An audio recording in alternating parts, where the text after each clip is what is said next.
Clare Waight Keller, of course, as you guys know, is the creative director of Uniqlo. She's been there for a little while now. When she was announced as the creative director of Uniqlo, I did cover it.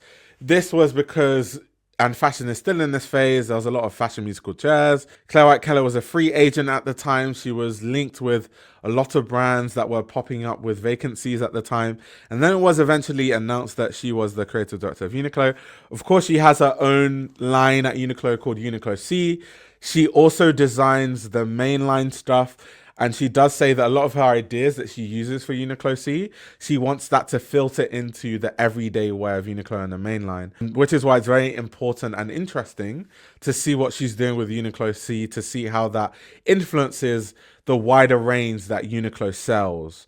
So that's why it's very, very interesting. I, of course, personally, I'm very interested in Uniqlo-C and what she's doing, just on a, like, seeing what is available to bigger markets and how that influences fashion trends, seeing it from that perspective. So that's why I'm very interested. For people that don't know, Clare Waight Keller is an extremely seasoned fashion designer. She's been designing for different fashion brands for years. Like I said, she's the current creative director of Uniqlo.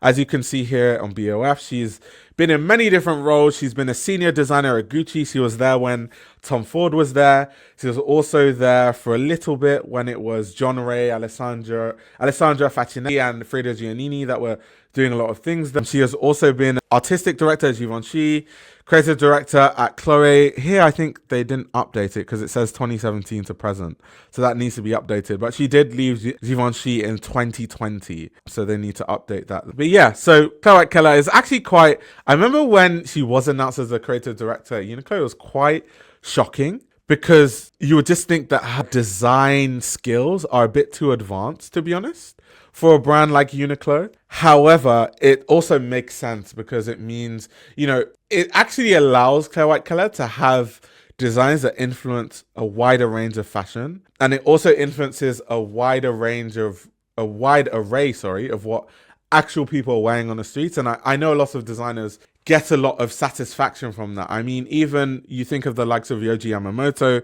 Yohji Yamamoto is very famous for making statements like saying that the big reason why he wanted to start Y3 was because he was looking on the streets of Paris and on the streets of Tokyo, and he noticed that because a lot of his clothing, his mainline, isn't accessible, he doesn't see as much people wearing his clothes, and he really wants his clothing to influence what people actually wear on the streets. And that's why the idea of Y3 even came to be. So I know lots of designers get a lot of satisfaction from dressing people and influencing the style of the everyday person, which I think Clare Waight Keller is in a perfect position to do. This, what you're looking at on the screen, is the campaign that's on Clare Waight Keller's Instagram of the latest Uniqlo-C collection, the Spring-Summer 25 collection for men's and women's. And she, like she said, it's her personal favorite edits from the campaign. So it's very interesting that that's what she enjoys. On Uniqlo's own Instagram as well, they have announced the Spring-Summer 25 Uniqlo-C collection, and they've talked about some of the top-selling items from the collaboration, which we will end up looking at. But it's interesting just to see like the wide sleeve shirts, which I actually really enjoy, by the way, wide cargo pants, the gathered dresses with the adjustable fits, the wide balloon pants, soft puffy shoulder bag.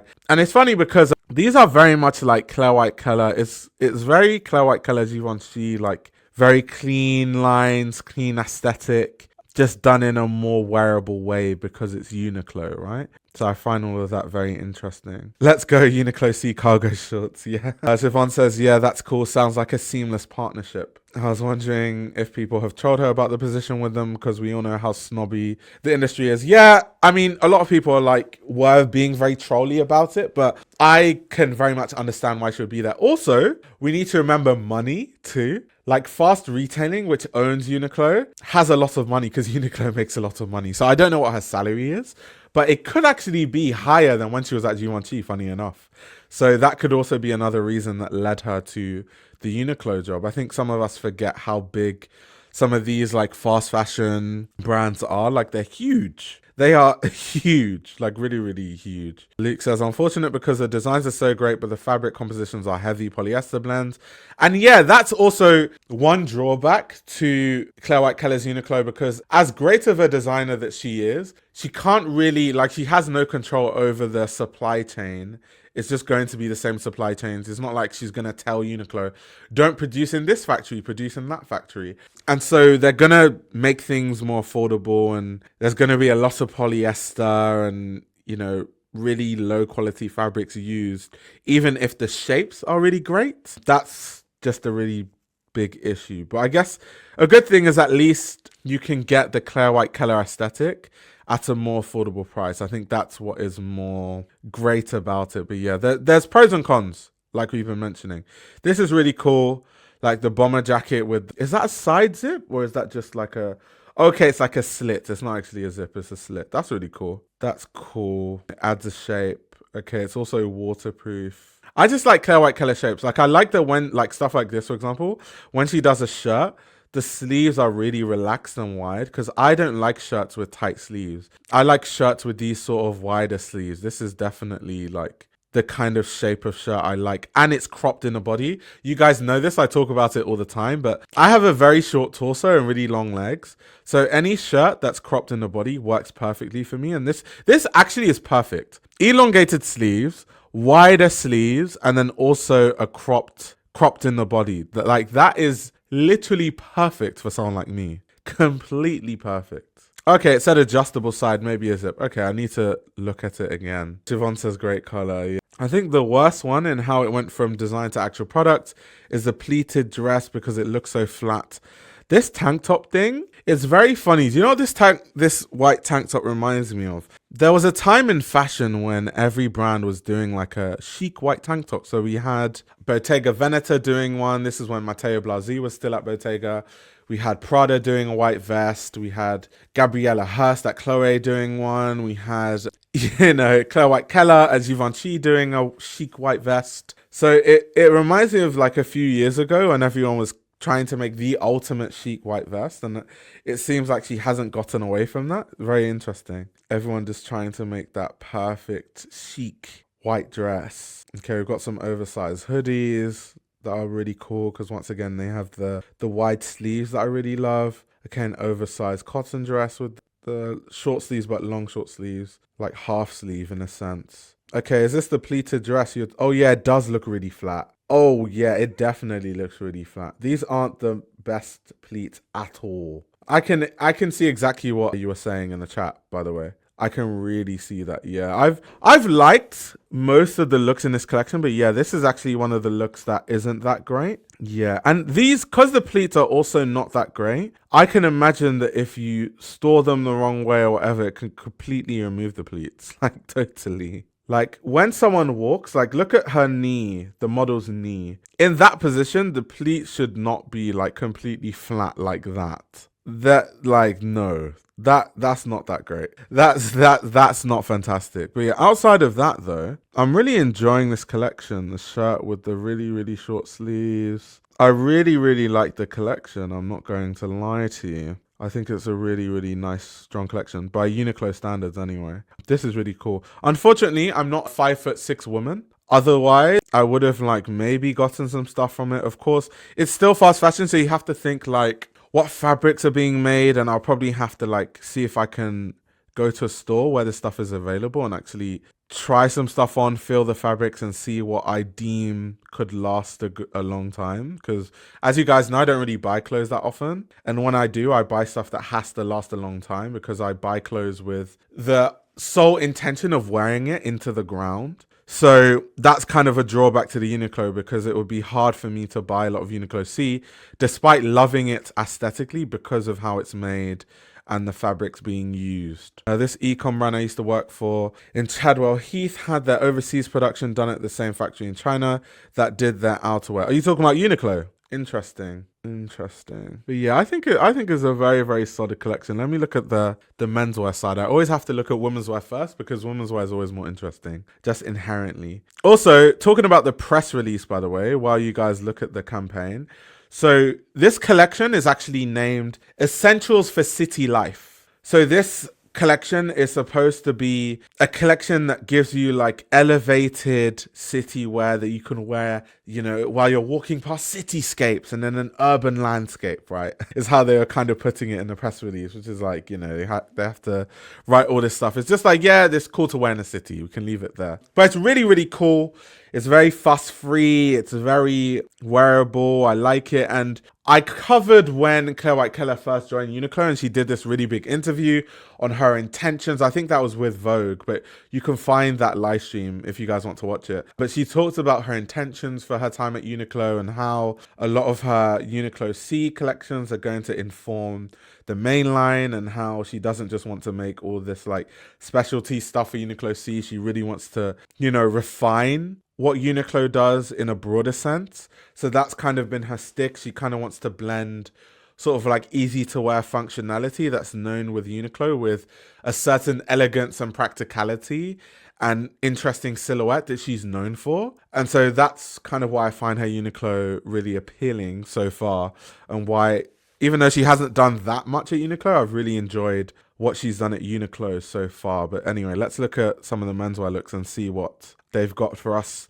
lads. What do they have available for us lads? This block tech coat is quite nice. I like the shape. I also, once again, going back to the wide sleeve, it's all of me. I do not like the collar. Not the biggest fan of the collar, but I like the wide sleeves. I would prefer if this was kind of a slightly more cropped, to be honest. It seems like the women's looks are cropped and the men's aren't. I would prefer if they were slightly cropped. Yeah, love the shirts with the wide sleeves. Absolutely love the shape of these shirts. Like, completely love the shape. The short sleeves, neither here nor there. Obviously, they do have wide sleeves, but the effect isn't as pronounced when it's a short sleeve shirt compared to a long sleeve. So I think with the long sleeve, it really hits. Okay, let's see what else. They've got one knitwear piece. Okay, so the men don't get a wife beater. We get the knitted vests. They're cool. We've got them in different colors. Let me have a look. I haven't been looking at the fabrics, but let's have a look. Features. Let's see. Material composition and care instructions. 72% viscose, 28% polyester. I mean, for knitwear though, that's a bit insane. For knitwear, that is a bit insane. Like, no wool for knitwear? Bit crazy. Yeah, that's a bit insane. And that's like the big issue, because the silhouettes are always going to be amazing, but then you start looking at the fabrics and you're like, viscose and polyester knitwear. Like, there's a place, I always say this thing, right? Because there are a lot of people that think in every single regard polyester is bad. I just don't agree with that. Like, there are so many performance advantages of using polyester in certain garments. However, if you're making knitwear, then there's no performance. Like, that's a specific case where it can't be because of performance. Like, it's not a waterproof vest. It's a knitted vest. So having it full of polyester and viscose in this sense is actually just using really bad synthetic fabrics. But there are certain experimental applications where you use polyester and it's actually probably way better than most natural fabrics for a certain specific use case. However, in this case, no. It's supposed to be a knitted vest. There's no reason to use polyester in a knitted vest, to be honest. So in that case, then yeah, there's no excuse. But I do think that a lot of people paint polyester with that brush of like, oh, it's polyester bad. I think it's a case-by-case basis. But yeah, knitted vest should not be made out of polyester. It's as simple as that. But okay, this stuff is cool. They kind of have a lot of the similar stuff, like the tailoring. I like that the shapes are similar with the wide sleeves and stuff. The really slouchy fit, but then cropped in the body. I really enjoy that. Okay, they've got some footwear. These kind of like Japanese-esque sandals. They kind of look like a Uniqlo version of Suicoat in a way. That's really cool. I guess everyone's wearing sandals now, eh? Suns out, toes out. Is that the new thing that we're going for? But yeah, all in all, my verdict of Clare Waight Keller at Uniqlo is great. The fabrics is nothing really to do with her. I mean, she's a designer. Like, she's not going to tell them, oh, it's not a luxury brand. Like, she can't tell them, oh, let's use all merino wool, because if they're using like super high quality fabrics, then the price goes up. Then it's no longer really Uniqlo. Now it's kind of like a luxury brand under the Uniqlo umbrella, which is not what people go to Uniqlo for. People go to Uniqlo for more affordable clothing. Hopefully something could be done to slightly improve the fabrics, even though she has no control over that. But when it comes to the silhouettes and shapes and what she's doing at Uniqlo in that regard, I am a big fan. I really like what she's doing. How come people ask for wool when most dry their clothes